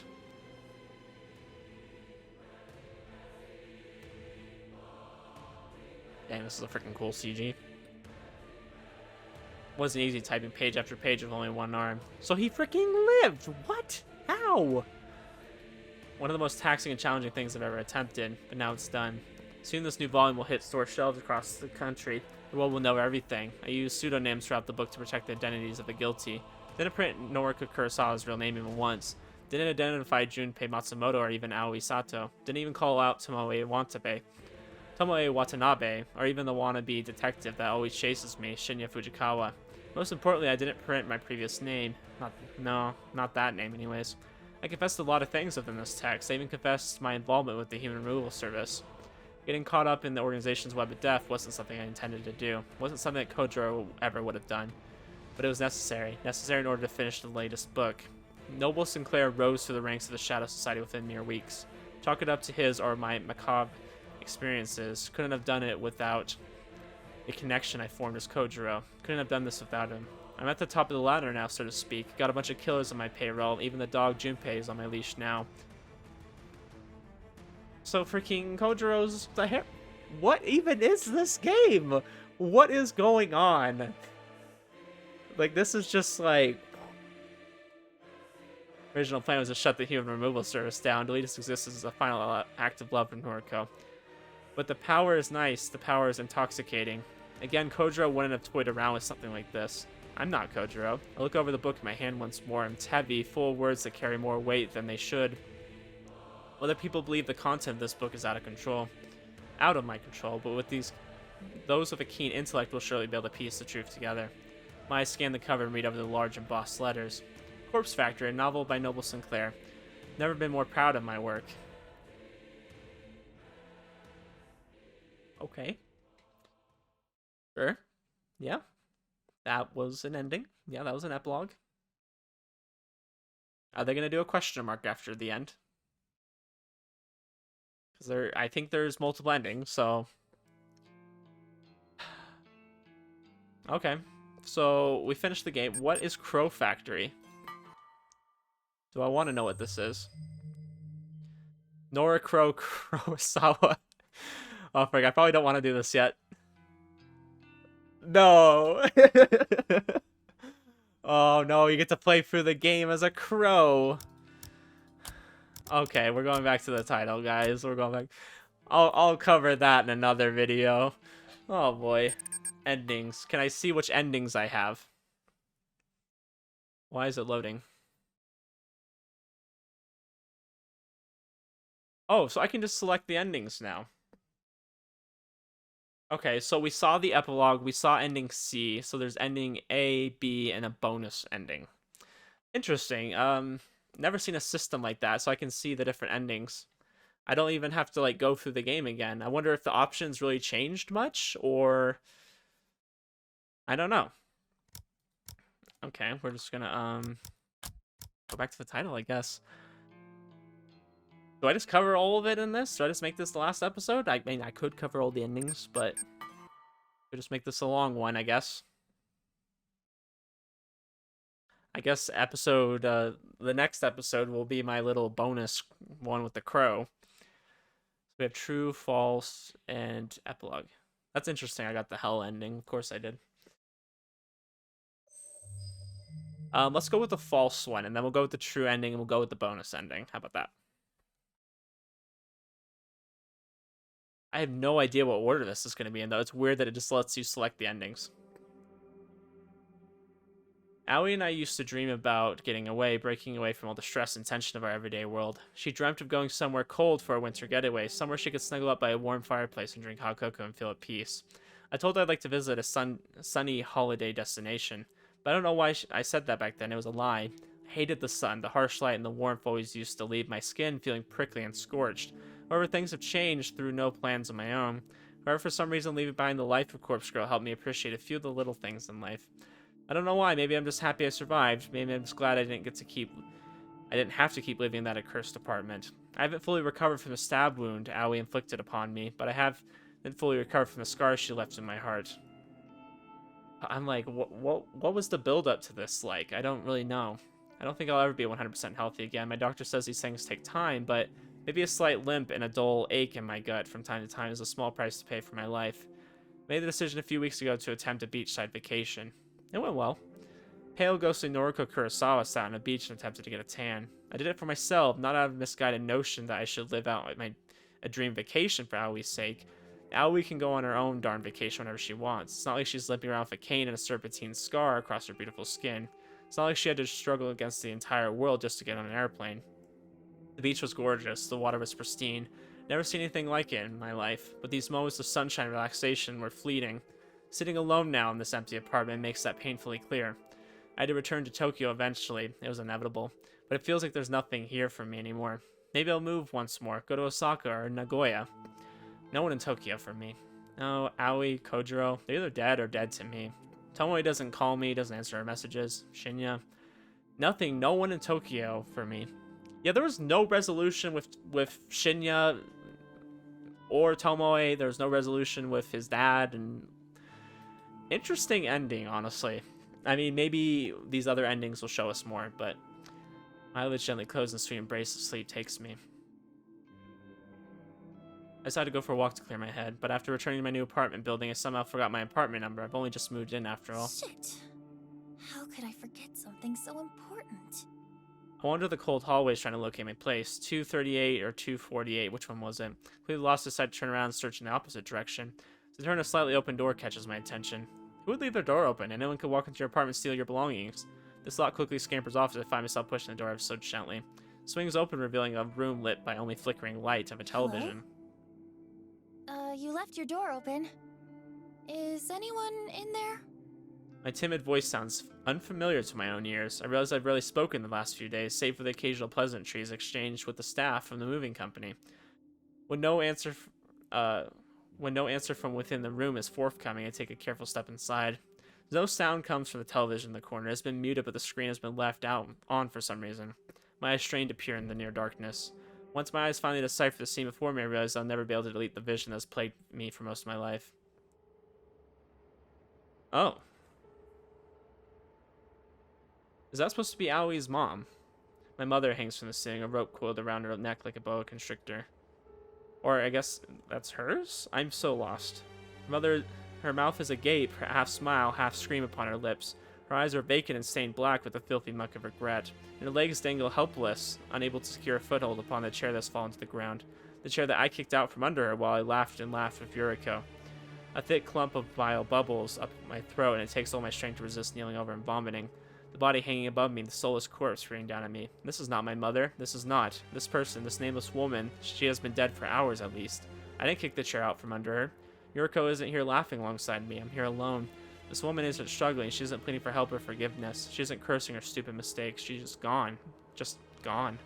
Her soul is departed for whatever afterlife awaits us once we leave this purgatory. She's nothing more than a hanging corpse, nothing more than a sack of flesh and bone.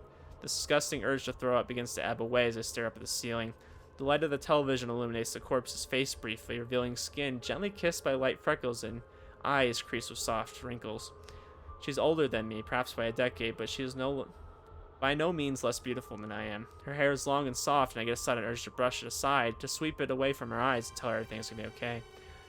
Even before I can even understand it, I'm standing upon the bed in order to reach up to the ceiling. I rest one hand lightly on her shoulder, then I go ahead and brush some of the stray locks from her eyes with my fingers. I look past those empty eyes, those eyes that stare at me and see everything I am. As I look past them, I see a truly gorgeous woman before me, utterly entranced by her. I rest my cheek against her, and her skin, still surprisingly warm. Perhaps she did not perish as long ago as I initially assumed. I'm sorry. I don't know why I say those words. Maybe it's guilt. Guilt. It caused a lot of people to end up like her, forced them to end their own lives out of fear or distress or desperation. No, it's wrong. I'm not guilty of those things. Corpse Girl is the one responsible. It's not my fault those people died. I wasn't myself, regardless. To think that I helped Corpse Girl destroy so much beauty makes me feel ill. What's your name? Corpse doesn't answer. The silent type, hey? That's okay. It's kind of cute. My name's Noriko. Are you hungry? Can I treat you to a meal? No reply. Shh. It's okay. Come on. I'll get you down from there. Let's get you dressed. We'll put you in something nice. It's warm outside, so how about a light dress?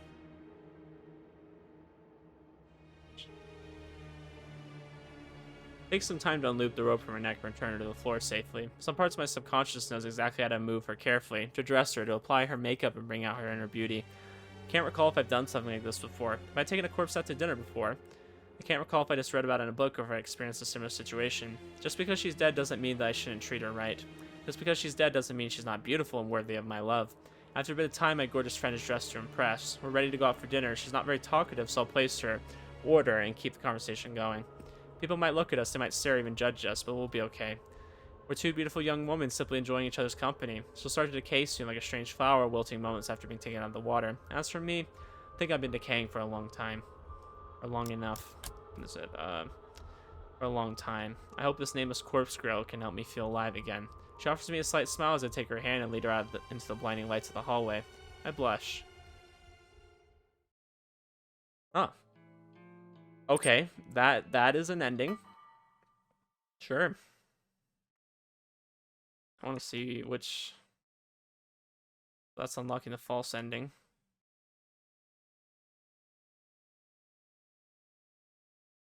So I think I could technically play through the game and forge bonds with the characters. I'm not sure if I'll go do that. I'm just probably going to view all these endings, and then, yeah. So let's view the true ending, and then we'll view the bonus ending. This is 3 months later. I'm trying to remember, what is this 3 months after? Sometimes on dark and overcast days, I can feel the cold bite of steel inside my gut. It's a phantom sensation that flickers and dissipates within moments. My doctor says it's nothing to be concerned about, but that doesn't prevent me from pulling my clothes aside to examine the skin underneath. The sight of the scar does little to comfort me. I don't think I should have survived this injury. I don't think I should have walked away after regaining consciousness. I'm guessing this is after she got stabbed. But somehow I survived that encounter with In the darkest recesses of my memory, I can vaguely recall the warmth of strong arms carrying me from that factory, carrying me to safety. Somebody saved me on that fateful day, but I don't know who. So I wonder what necessarily entails which ending you get. Maybe I needed to make different decisions? I'm not sure. Regardless, I live my life, my new life, a life that is actually worth something. A life that doesn't consist of skulking in the shadows or pretending to be a beautiful corpse. I look down at the empty plate before me and smile. I'm still not accustomed to the sight of a finished meal, but I'm slowly learning to love it. My stomach feels full, truly full, not just full enough like I used to force myself to believe.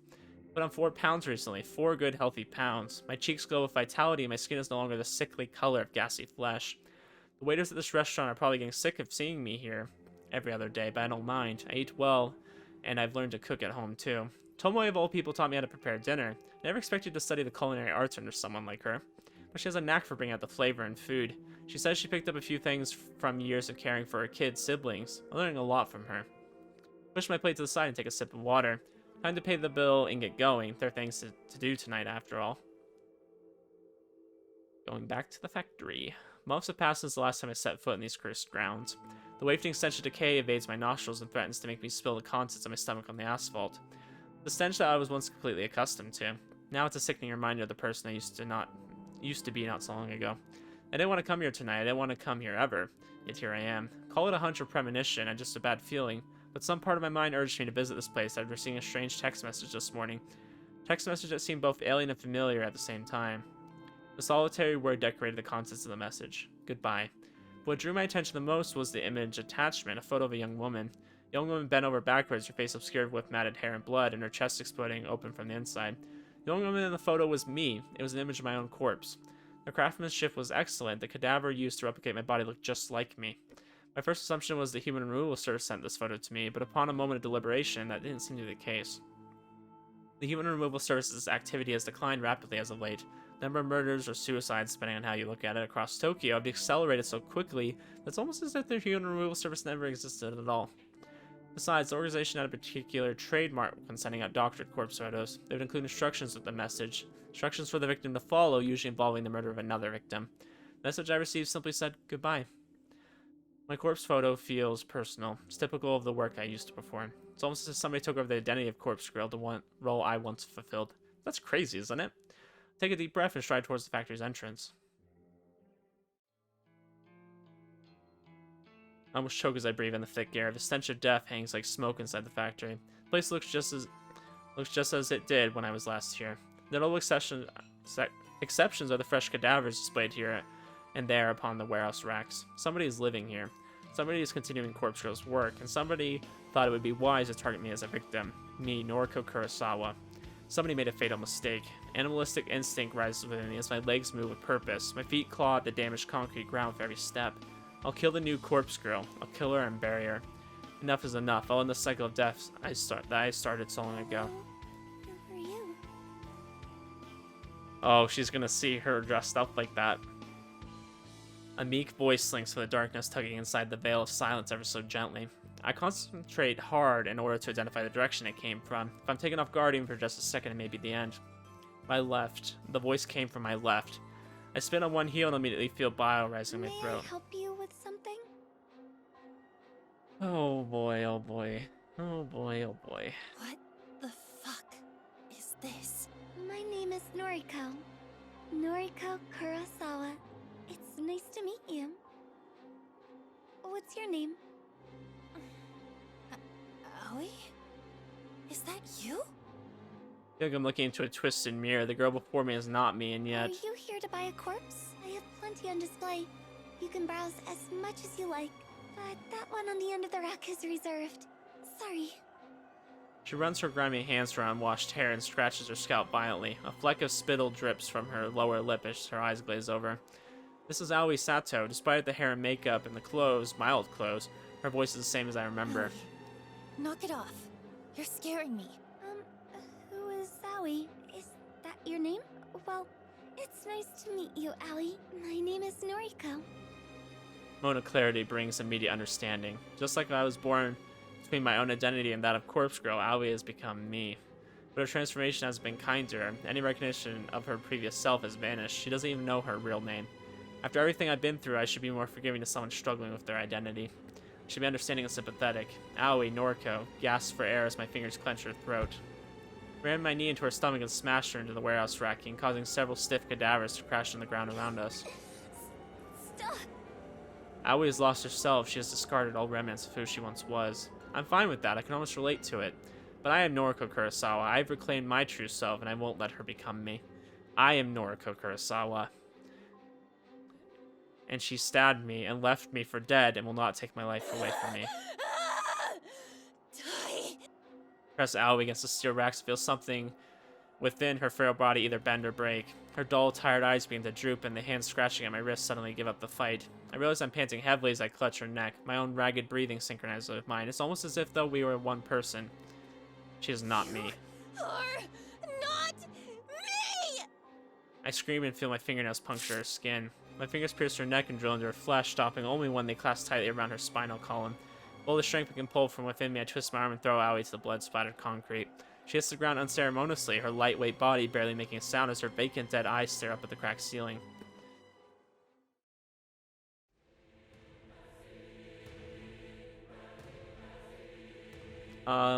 I never imagined I'd have to dig up this grave for a second time. When I buried Corpse Girl in the gardens below our former apartment, I didn't predict I'd have to see her again so soon. But here she is, still rotten and miserable. I thought her burial was going to be the end of it all, a symbolic gesture to help me leave behind the person I'd become. It was a way to reclaim my former self and bury the past. Corpse Girl doesn't say anything when she sees me lift the dirt from her resting place. She doesn't give any indication that she even notices my presence. Fine, be that way, I couldn't care less. I've brought a friend for you. Gosh. The ending of this novel is so crazy, so out there. Someone to keep you company.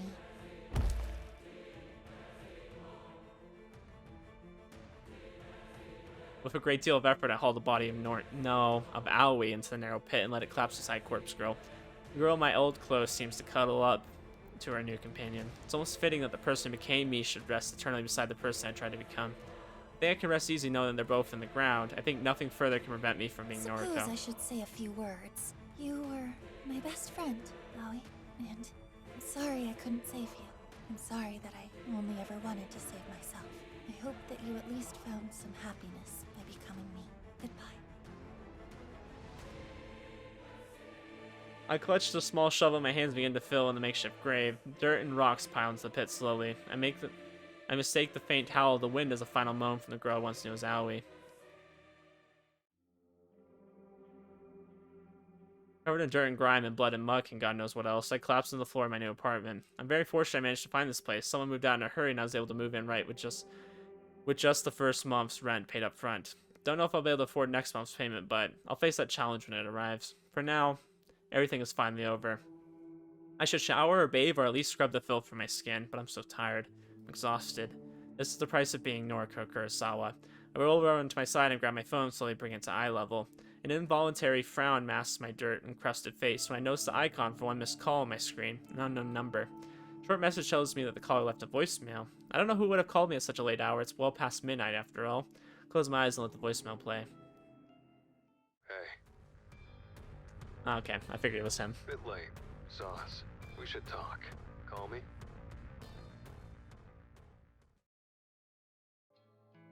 Really, that's the ending for that. Okay, so that's the true ending.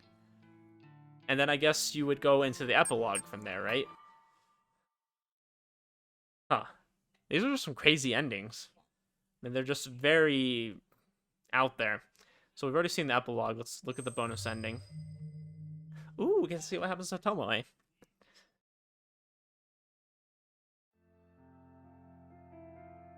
God, this place is boring as hell. After all the crap I've been through this year, I simply can't believe I'm still working here. If it weren't for Shinya, I probably wouldn't bother coming in every day.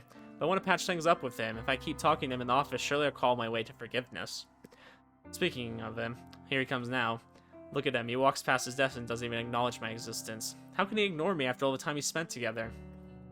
He irritates the crap out of me sometimes. I'll just have to take matters in my own hands. If he won't talk to me, I'll just make him talk. I leave my desk and stride over to him. My heavy footsteps aren't exactly elegant or befitting a lady, as my mother used to always say, but I don't really give a flying. Hey, what's going on? The slurred, drawling words that drip my mouth don't come out of the way I want. That always seems to be the case. Everyone treats me like some... y'all can read it. Because of the way I speak. They don't understand that it's the way somebody thinks. That it's the way somebody thinks that really matters. I can't help it was brought up... that I was brought up to speak like an imbecile. Blame my father, not me. Hello yourself. What's a gal gotta do to get a conversation out of you these days? Huh? What do you mean? Come on. You know we don't speak like we used to. Well, we broke up. You dumped me. What exactly do you expect from me now? Oh, please. You know I'm sorry for that. I told you 1,000 times that breaking it off with you was the stupidest thing I've ever done. So come on!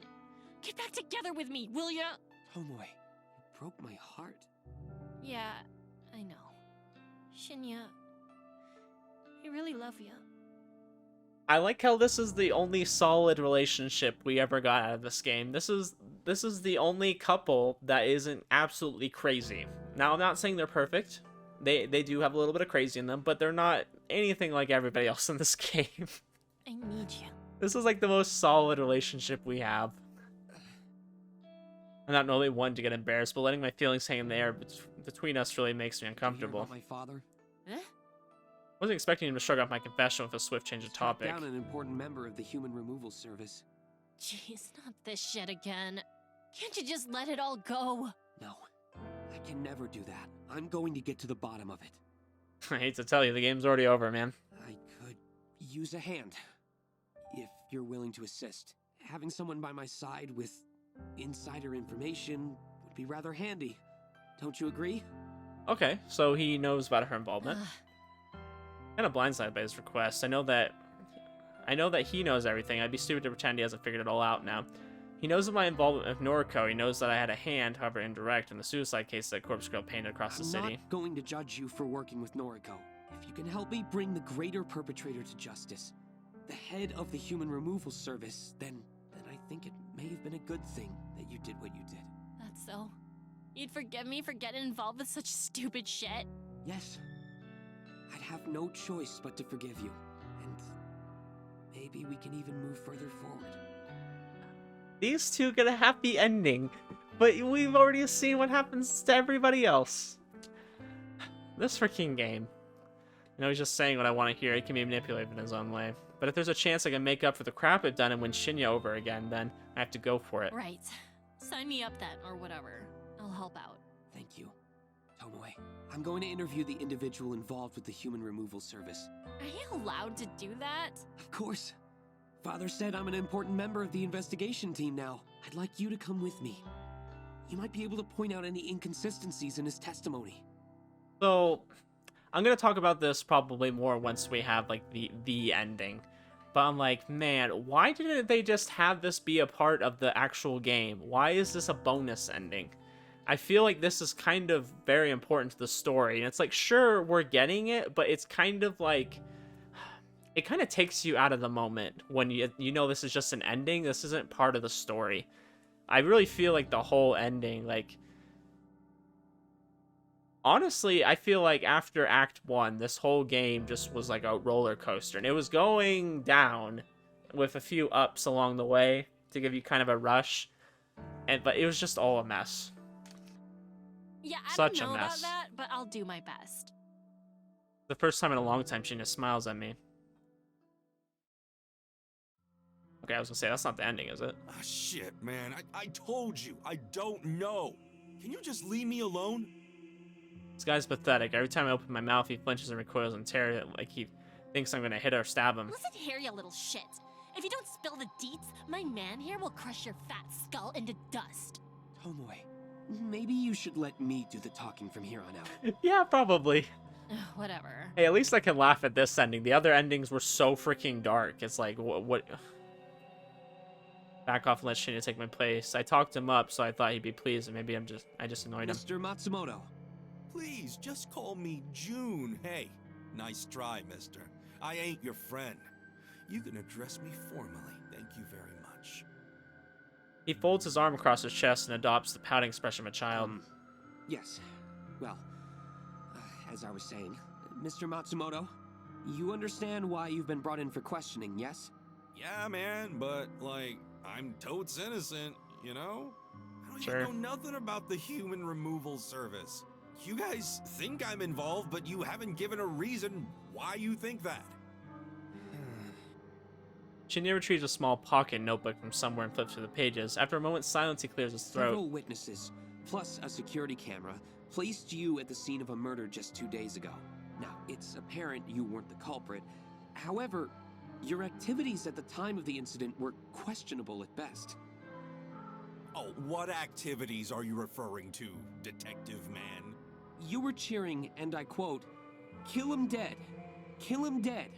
Yo, that don't sound like something I'd say. I want my lawyer. You can't detain me here.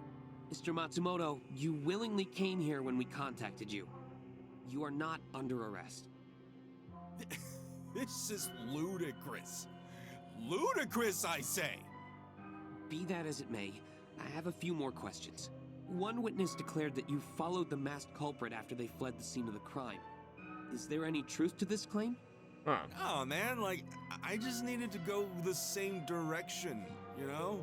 I wonder if this is like, this feels more like a good ending to me, where they're like putting I got justice, no you know? idea who this Herald person you keep mentioning is.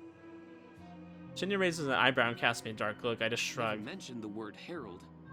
Is that the name the culprit refers to themselves as? Oh, this is like some detective mind trick, ain't it? I have the right to remain silent. Anything I say or do, or whatever, can be like... I've had enough of this creep's inane ramblings. Listen up. Slam my fist against the table and send Junpei rolling back in his seat. He nearly falls off his chair but manages to regain his balance. You've got two options here. Number one, tell us the identity of that killer, the person you called the Herald. What's the other option? Number two, tell us who is really in charge of the human removal service.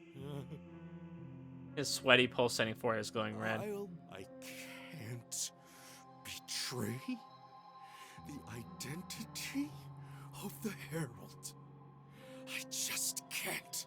But the guy behind all of this, I say fuck him. I'll sell him out if it means you'll pardon my involvement. I don't know what caused the sudden change in attitude, but Shinya gives me a grateful nod and it feels good to have been helpful. Please, Mr. Matsumoto. Please give us a name. Okay. Look. You gotta know this. I don't have all the deets, okay? I'm not as important as y'all think I am. But the guy running this whole thing, he's got an army of masked killers. An army of damaged chicks all going around, killing and calling themselves the Herald. And the name of this ringleader? Like I said, I don't know everything. I don't got his full name. I only know him as N. Sinclair. Gosh, I can't believe that's the ending they went with. That Kojiro has been behind all of this crap. That's wild. Foreign name, although the first name could be Japanese, I suppose. Shinya is jotting the name down and confirming the correct spelling of Junpei. I find myself lost in thought. A thought far detached from this moment. For some strange reason, Noriko's face pops in my mind. I have a fuzzy recollection of a conversation with her, but any attempt to clarify the thought in my mind is useless. Shinya, is the name familiar to you? Yes. Amazing, Shinya always surprises So who me. is it? Noriko Kurosawa once told me about a book she was reading. No, please understand, I don't share the same taste in fiction as hers, so... Yeah, I get it. Get to the point. She used to read the most macabre, horrific stories, and she told me about one book in particular. A book about a man obsessed with corpses. Obsessed with corpses, huh? Jeez, don't that sound familiar? Wait, what am I saying? That does sound familiar. Gosh, I did not put this together though, guys. I'm gonna be honest, I never saw this coming. She told me about that book, too. Flower. Something about a flower. Strange Yes. flower. Strange Flower. A book by Nobel Sinclair. And Sinclair Jeez. himself. You reckon that's the guy behind the human removal service? I don't know, but it's a lead. A man obsessed with the dead. Truly despicable. That's one way to put it. I've done my time with sickos like that. Had enough of that and put it all behind me. Oh, Detective Man. Can I, go now? Absolutely not. Shinya turns away from Junpei and beckons for one of the armed police officers standing guard at the room's entrance. The officer walks over and waits Shinya's Arrest command. this man. Yo, that's whack. What are you doing? Police officer cuffs Junpei and yanks him out of his Damn. chair. Shinya, that was cold. I mean, he deserved it. It had to be done. Yeah, I don't feel like that was bad at all. Junpei Matsumoto is dragged away kicking and screaming. Silence falls upon the room after the door closes and the police officer is awake. So, what now, Detective Man? Shinya scratches his head as though wondering why I would call him that, but he doesn't voice his Our discontent. next step is to track down the author, Nobel Sinclair. Maybe he's our culprit, maybe not. Either way, we won't know until we talk to him. Right on. And what about... Shinya interrupts me with a sudden soft kiss on the lips. Close my eyes and lean into him, letting his warmth envelop me. Shinya. I couldn't have done this without you, Tomoe. And I wouldn't be the man I am today had it not been for you. So, thank you. Does this mean you want to be with me again? Yes. If you'll have me. Huh. My heart swells with his confirmation. I've never been so happy. Shinya, of course. He kisses me again, and the fear I had of losing him instantly washes away. I won't screw it up this time. I'll keep him close to me and protect him forever. Reluctantly break away from his embrace and hold his chin delicately in my Let's fingers. go find this Nobel Sinclair fucker. Yes. Let's find him and bring him to justice. Huh. So there is no ending that solves everything. Like, there is nothing. Like, those are all bonuses. Yeah, okay. I don't know why it wouldn't let me skip. So, I was like, is this a different ending? But yeah, like, I wish they wouldn't have shown me that after one ending. They should have let me go to the thing, view all the endings I wanted, and then view the epilogue. Because I feel like that would have made much more sense. Because I'm like, this is kind of a huge reveal, and we kind of had that a little bit early. But, yeah. Okay. Maybe I'll make a video on the Crow Factory. I don't know if that's just like a meme thing. I don't know if it's gonna go for the whole game, replacing everything with crows. I'm not sure, but I'll make a separate video for that if it's interesting. But yeah, I mean, guys, that was Corpse Factory. I made this a super long video so we could cover all of it, just because I feel like it'd be kind of hard to like end, and then like there's all these endings. Very confusing, I gotta say. I don't like the way they did the endings. I'll just be upfront with it. I don't like the way they did it. Because I feel like some of that information, I would have liked that all incorporated in the story. That should have just been part of the main story. It certainly came around, I guess, if you want to call it that. Like, I feel like they gave us a lot of information. They gave us an ending. I feel like it was so rushed, though. I feel like we had like this constant pace, and then things just got out of hand, and then they just kind of made an ending. Like I said, I think after Act 1, the game just started going downhill. I think it really did. It had a few ups, but it was just going down. So, overall, did not like the ending. I'll say that. For what it was, I liked it, but I didn't like it compared to the start of the game where things were kind of happening in good chunks. The pacing was strong, and the pacing was just crazy after Act 1. Just absolutely crazy.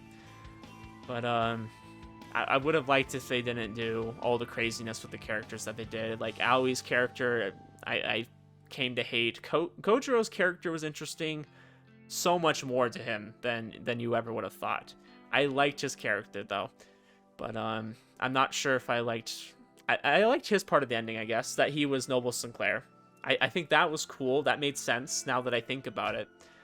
Tomoe and Shinya, I like that they had their little moment in the bonus ending, but I feel like they were just kind of thrown to the side for a lot of the game. And then Junpei was just kind of there, I guess. But, yeah, guys, I mean, that's the ending of Corpse Factory. Those are some of my thoughts.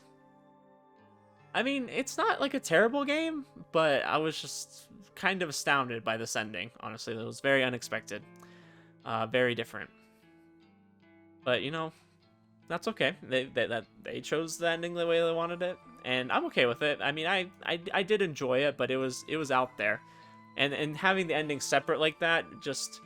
I don't know, it was a little confusing, because they're just really short. They're just, like, short endings, and